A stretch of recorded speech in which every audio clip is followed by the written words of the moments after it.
Hey everyone, a very warm welcome to Novation. I'm Shantanu and today I'm very excited because आज हम बात करने वाले हैं ZAT के एक बहुत important topic के बारे में which is critical reasoning. So critical reasoning forms a part of your verbal ability section in ZAT और इसमें से कई बार बहुत सारे questions पूछे जाते हैं. So friends, मुझे कई request आई हैं कि critical reasoning पर एक video होना चाहिए. So here it is guys, and today we are going to talk about critical reasoning in a very lucid manner. Everything will be clearly explained और फिर हम थ्योरी पढ़ने के बाद कई सारे MCQs भी डिस्कस करेंगे. इससे आपकी जो थ्योरी है वो रॉक सॉलिड हो जाएगी when you are going to do some questions on that. Alright friends, and as usual you can contact me on these social media platforms for any queries, and if you want video resources आप जाके novation.in से download कर सकते हैं और website पे जाके आप नोवेशन को सपोर्ट कर सकते हैं by going to the donate button. Alright friends, with that I will jump straight into this session. As always we are going to start from the very grass root level. we'll understand what is basically critical reasoning. Now this topic, critical reasoning, tests your ability to actively first of all read, skillfully grasp, analyze the questions and evaluate ideas and beliefs given in the paragraph or the passage. Basically you will have to very carefully first of all read the paragraph, understand what are the ideas and beliefs which are given, and you need to keep your biases aside. आपको जो दिया है उसी को analyze कीजिए. Please don't bring your biases here. Alright, so this is the most important part in critical reasoning. Now in that, CR is generally composed of short paragraphs followed by a question on the basis of the paragraph, as I told you. कुछ example अगर मैं आपको बताऊं questions के, so it can be supporting the argument. Whatever argument will be given in the paragraph, you need to find an option which can support or strengthen the argument. They can also ask you find the option which is an assumption of the author. This is another type of question. You can also be asked to find the inference. Now inference, what is this inference friends? Inference is basically a conclusion which is not explicitly given but you need to draw out from the paragraph. So आप अगर CAT के RCs देखते हैं तो generally आपसे inference पूछते हैं which is generally not given in the passage explicitly but आपको extract करना पड़ता है वो conclusion. And generally it can also be, the question can be related to finding the conclusion. So these are the types of questions which you will generally encounter in your CR questions. Now if we see the ZAT year and the number of questions, you will see since 2017 this has been a upward trend. Last year 6 questions were there from critical reasoning. So now you can understand what is the importance of learning critical reasoning and being thorough with it. ये बहुत ज़्यादा ज़रूरी है अगर आपको ZAT के verbal में अच्छा परफॉर्म करना है. फ्रेंड्स चलिए आगे बढ़ते हैं. All right friends, now is the time to see some more important terminologies. So the first important terminology which we saw was in the previous slide, inference. Okay, now the second important terminology is premise. So what is premise friends? Now premise is a statement of fact or evidence explicitly stated by the author. अगर कोई factual information author आपको खुद से provide कर रहा है, it will be considered a premise. Now in one paragraph there can be more than one premises. Alright, so coming to the next terminology, it is assumptions. Now when a premise is not explicitly stated by the author but he has taken it for granted, he has just taken it, like one fact is not written but it has been assumed, then we'll call it a assumption of the author. Coming to the next terminology, that is conclusion.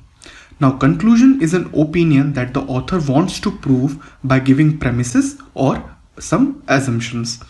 कोई चीज़ अगर author prove करना चाहता है वह होगा उस paragraph का conclusion. Now conclusion will be only made possible when there are certain factual information available, like certain premises or certain assumptions. Now coming to the last important terminology, it is argument. Now friends, an argument is basically a combination of premise and conclusion. जब एक premise और conclusion को मिला दिया जाता है तब एक author अपनी बात को रख सकता है, उसके लिए evidence बताता है. Then that full structure is called an argument. Okay friends, so we have seen the terminologies. Now let's understand it with a example. Okay, so the example paragraph is, dogs with long hair shed all over the house, so you shouldn't get a long haired dog. Okay, I have also heard that they have lots of fleas.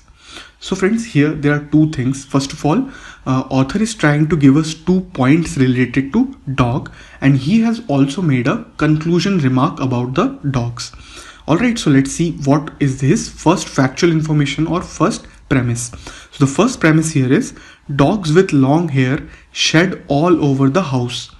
So this is kind of a factual information. He is telling us that dogs, if they have long hair, they tend to shed their hair all over the house. So this is your first premise. And next premise that he tells is, I have also heard that they have lots of fleas. उनमें कुछ कीड़े भी होते हैं, fleas. They are having some kind of insects also. So long haired dogs have lots of fleas. This is your second premise. Now the third thing, that is conclusion. You should not get a long haired dog. Like here it is shown, you should not get a long haired dog. This is what authors want us to do. So this is the conclusion of the whole thing. यही वो हमें मनवाना चाहता है. और उसने हमें क्या facts दिए हैं कि वो सबसे पहले बहुत ज़्यादा उनके बाल झड़ेंगे, और दूसरी चीज़ they will have a lot of fleas. So that's why you should not get a long hair dog. I hope friends आपको प्रेमिस और कंक्लूजन दोनों क्लियर हो गए. और ये जो पैराग्राफ है friends, this is the whole argument of the author. Alright friends, now friends I will give you some important tips जो आपको याद रखनी है whenever you are going to do option elimination. The first is, you should never select any option which will divert your attention or your focus from the important thing. For example, let's say you are required required by the question to strengthen the conclusion given in the argument. But अगर आपका option जो है, एक option है, it is diverting your attention by strengthening the premise. अगर वो fact को ही और स्ट्रेंथन कर रहा है तो मैं ऐसे ऑप्शन को सिलेक्ट नहीं करूंगा. I want to strengthen the conclusion, so any option which will divert my attention I will not select it. For example if it is strengthening the premise. तो ये चीज़ अपन को याद रखना है. दूसरी चीज़ है incompatible comparisons. Friends, you must have always heard that we should always compare apple to apple. मतलब हमें compatible चीज़ों को ही compare करना चाहिए. For example, more people died in road accidents than due to COVID-19 in a year. Hence, COVID-19 is not dangerous. क्या ये comparison सही होगा? भले रोड एक्सीडेंट्स में ज़्यादा डेथ हुई हो कोविड-19 के कंपैरिजन में, but covid is a very different phenomena और pandemic which cannot be compared to road accidents. COVID-19 is actually contagious, whereas road accidents, I cannot say that they are contagious. So these are two very different things. You cannot compare them like apple and apple. Okay, so we should not make apple to orange comparisons. Next is causation and correlation. Now friends, I'll tell you their meaning in very brief way.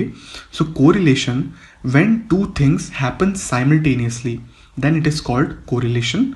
And causation happens when one thing leads to the occurrence of one other thing. किसी चीज़ के कारण कोई चीज़ हो रही है तो उसे causation बोलेंगे, पर कोई दो चीज़ साथ में ग्रो कर रही हैं या साथ में डिक्रीज हो रही हैं, उसको बोलेंगे correlation. Okay, so two events may take place simultaneously, but this does not mean that one event has caused another. दो चीज़ें साथ में हो रही हैं, इसका ये मतलब नहीं पहली चीज़ ने दूसरी चीज़ को किया हो. And correlation does not mean causation. So friends, मैं आपको एक simple example से समझाता हूँ. For example, my mother uses an Android phone, and whenever she opens her WhatsApp, her phone gets hanged. Now both of these things are happening simultaneously. WhatsApp is opening and phone is getting hanged. Okay, so can I say that due to WhatsApp the phone is hanging? No friends, these two things, this occurrence of both of these things together is the correlation. Okay, but why is the phone hanging? Because the RAM is less. This is the cause of the problem why phone is hanging. I hope correlation and causation आपको clear हुआ है. Next and the last thing is circular reasoning. So let's understand it with an example. US is the best place to live because it is better than any other country. Now friends, पहले तो हमको author ने बताया कि US best place है जीने के लिए. फिर उसने रीज़न क्या दिया? It is better than any other country. Now do you understand that both of these things are same? यहाँ पर बाद में क्या बोल रहा है? It is better than any other country. इसका मतलब तो यही हुआ कि it is the best place. So both of the things are same. You are just saying that A causes B, so B causes A. So you're just circularly moving around one thing, that US is the best place because it is better than any other country. You are not actually telling me the reason why US is the best place in the as the reason. I hope the circular reasoning is clear. Coming to the questions part, this is the most important part of the video, so please stick around till the end. And I'll also say, as always, that please, once you see the question, please pause the video and try it by yourself, then you can resume it. चलिए start करते हैं. So the first question for today, so friends, you can read it with me or you can pause and read, it all depends on you. So I'll start reading. The average life expectancy for Indian population as a whole is 73.9 years. But children born in Odisha will live an average 77 years, which is more than the country's average. And those born in Gujarat lives 73 years, which is lower than the average. Now, if a newlywed couple from Gujarat were to begin their family in Odisha, therefore, their children would be expected to live longer than would be the case if the family remained in Gujarat. Okay, so basically ये बोल रहा है, अगर एक newlywed couple जो कि गुजरात को belong करता है, वो जाके अपनी नई फैमिली शुरू करेगा उड़ीसा में, तो उनके जो चिल्ड्रन होंगे they are expected to live more than they would have lived in Gujarat. So this is the conclusion which our author is trying to say by giving this premises or factual information. Now, which of the following, if true, would seriously weaken the conclusion drawn in the passage? Okay, friends, now we have to find some sentence which is weakening our conclusion that their children will live more when they would have lived in Odisha than in Gujarat. So first is, insurance company statistician do not believe that moving to Odisha will significantly lengthen the average Gujarati's life. Now friends, here there is no way we can actually verify this or we can actually infer this, because insurance company people are not actually mentioned in the paragraph, so I cannot take this as my main reason. Next is, the CM of Gujarat has falsely alleged that statistics for his states are inaccurate. This is again not actually giving me the reason why I should, why it is actually weakening the argument or the conclusion. So this is also not the correct answer. The longevity ascribed to Odisha's current population is attributable most to genetically determined factors. Yes friends, this seems to be accurate. Let me tell you why. Because it is saying कि उड़ीसा के जो लोग हैं उनकी जो life span ज़्यादा है, it is due to genetical factor. So if I'm a Gujarati and I don't belong to Odisha, I have different gene in me, and if I go to Odisha, would it improve my life, the years that I'm going to live? No, because my genes are different from someone living in Odisha. So this is the most accurate for now, because it is actually seriously weakening our conclusion. 30% population of all Gujarat can expect to live longer than 77 years. Now friends, this is actually strengthening the conclusion, not weakening, that Gujarati people also can live 77 years. So it is basically strengthening the argument. So my correct answer here is C. I hope आपका भी यही answer आया होगा. चलिए next question करते हैं. So I'm going to read the paragraph. If you want, you can pause it and try it. Otherwise, you can continue with me. A program instituted in a particular state allows parents to prepay their children's future college tuition at current rates. All right. The program then pays the tuition annually for a child at any of the state's public colleges in which the child enrolls. Now, basically, they are taking money from the parents at the current market prices, and in the future, they'll pay the fees for the students or for their children. Parents should participate in the program as a means of decreasing the cost for their children's college education.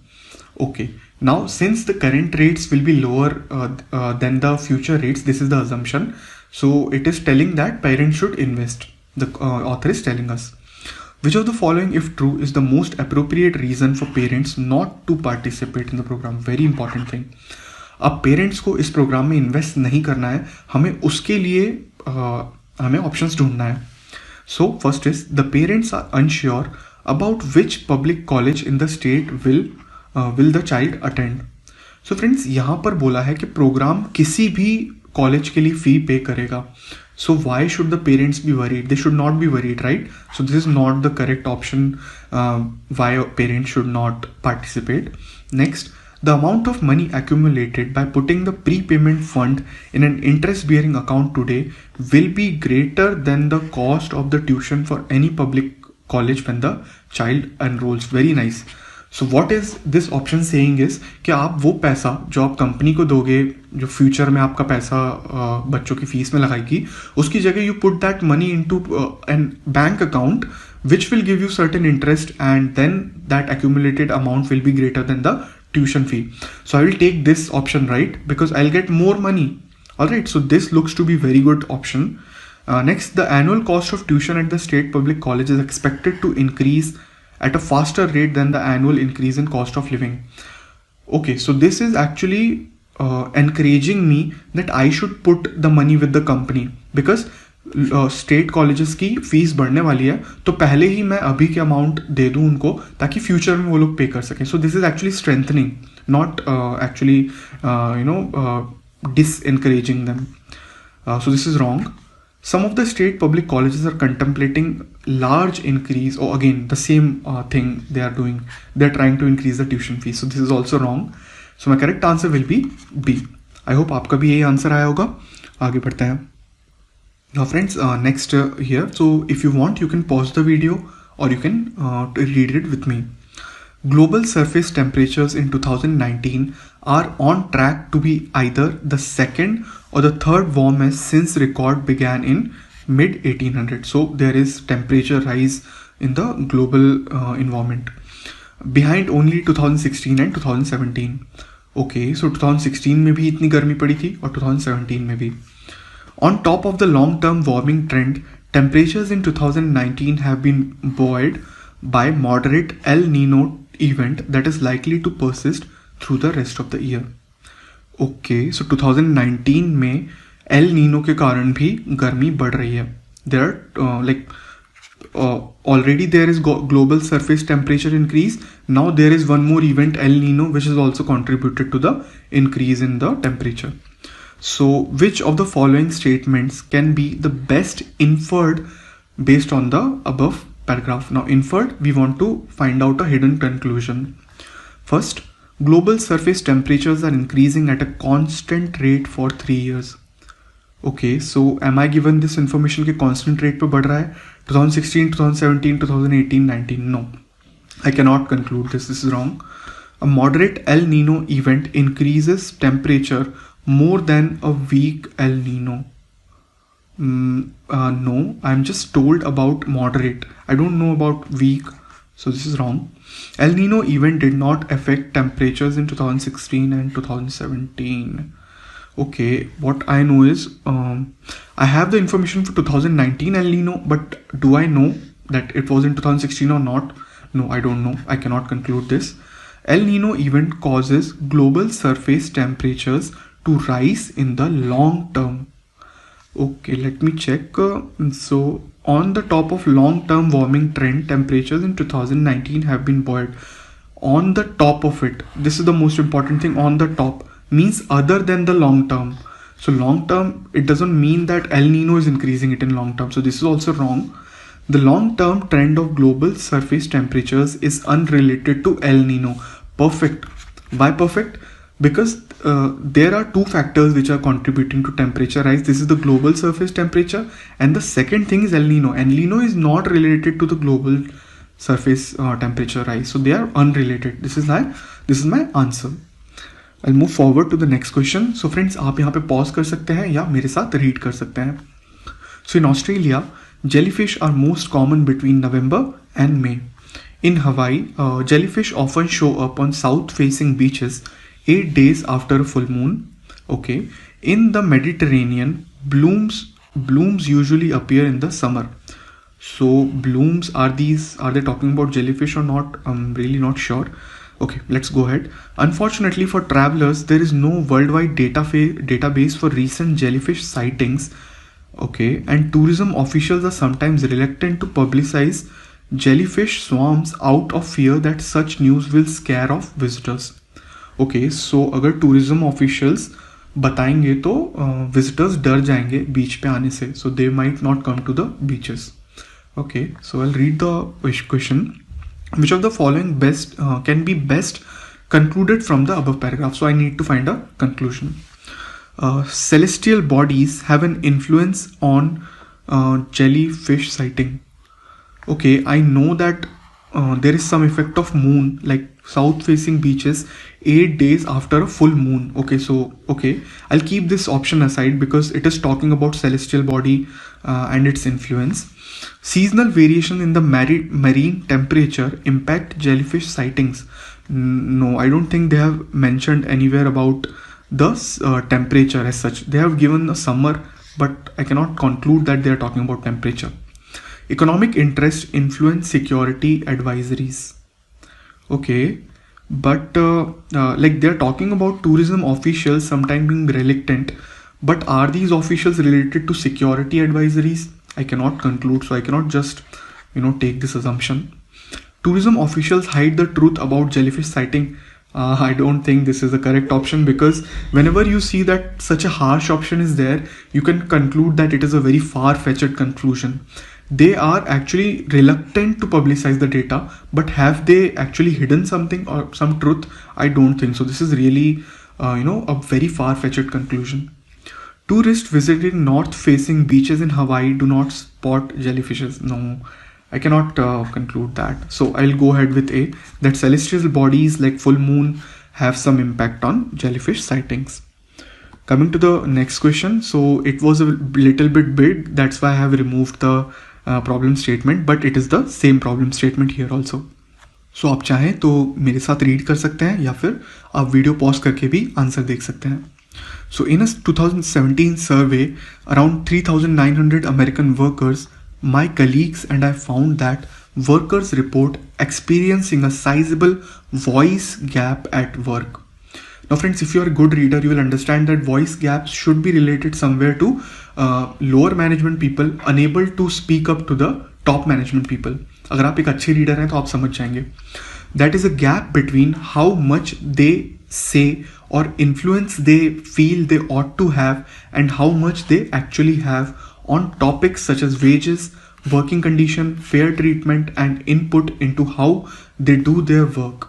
Okay, so they are having a voice gap on these all factors. They are not able to say, or there is gap in which how much they have and how much they actually think they have. There is a gap between it.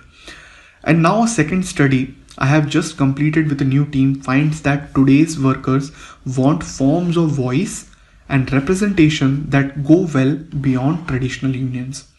Okay, now this second study says that like traditional union is not the only solution. What they also want is a form of voice and representation. Okay, some two more things. So based on the above paragraph, which of the following option would you agree with the most? ठीक है दोस्तों, चलते शुरू करते हैं. The first study shows the frustration is a big word of the American workers, and the second study shows the inability of unions in addressing them. Okay, see, they are not at all telling that unions are not capable enough to solve their problem. Along with unions, they want some more things. And similarly, frustration is not the right word. Two reasons: frustration and union are not addressing. So I'll eliminate this. Next, the first study highlights the existence of a problem. This looks good because they are saying that there is a voice gap. So there is a problem. And the second study highlights the need for a new way of solving it.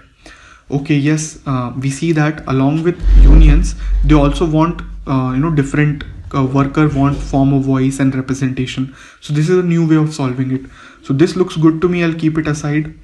The first study defines the concept. Okay, like there is a concept of voice gap, and second study uses the concept in a specific context. I don't think they have used the voice gap anywhere. They're just giving some solutions to voice gap. So I'll not choose this over B.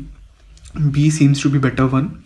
Next, the first study shows the intensity of the problem, and the second study shows the limitations of the existing solution. Okay, yes, there is an existing solution, but we want to go beyond the existing solution, so kind of limiting the existing solution. But here the problem is with intensity of the problem. Am I given some kind of intensity context? No, there is a problem, but out of these 3915, how many actually are facing this I cannot tell with intensity, or some level of them is not given, so I cannot conclude this with surety. I'll again keep B above D. The first study focuses on the need for fair representation, and the second study discusses forms of representation. I have problem with this word need. Are they actually saying that they need, there is some kind of need? Author बिल्कुल ऐसी preach तो कर ही नहीं रहा है हमको कि ज़रूरत क्यों है उसकी, तो ये तो बिल्कुल गलत है. So we have this option winner, B is my correct answer. Now friends, coming to the last question, this is your assignment question. So please tell me the answer of this question in your comment sections. Alright, then I'll tell you which is the correct answer. So please tell me the answer. So friends, thanks a lot for watching. I hope आपने इस video में बहुत कुछ सीखा and आपको अब confidence आ रहा होगा that you can attempt CR questions easily. And I'll tell you that please go ahead and do as much practice as you can through the past year papers of SAT. And if you need some other resources for practice, you can just contact me on these social media platforms, or you can visit novation.in where you can support us also. Alright friends, so please like the video, share it with your friends and subscribe to Novation for more awesome content. I'll meet you again with another awesome video. Until then, bye bye and please take care.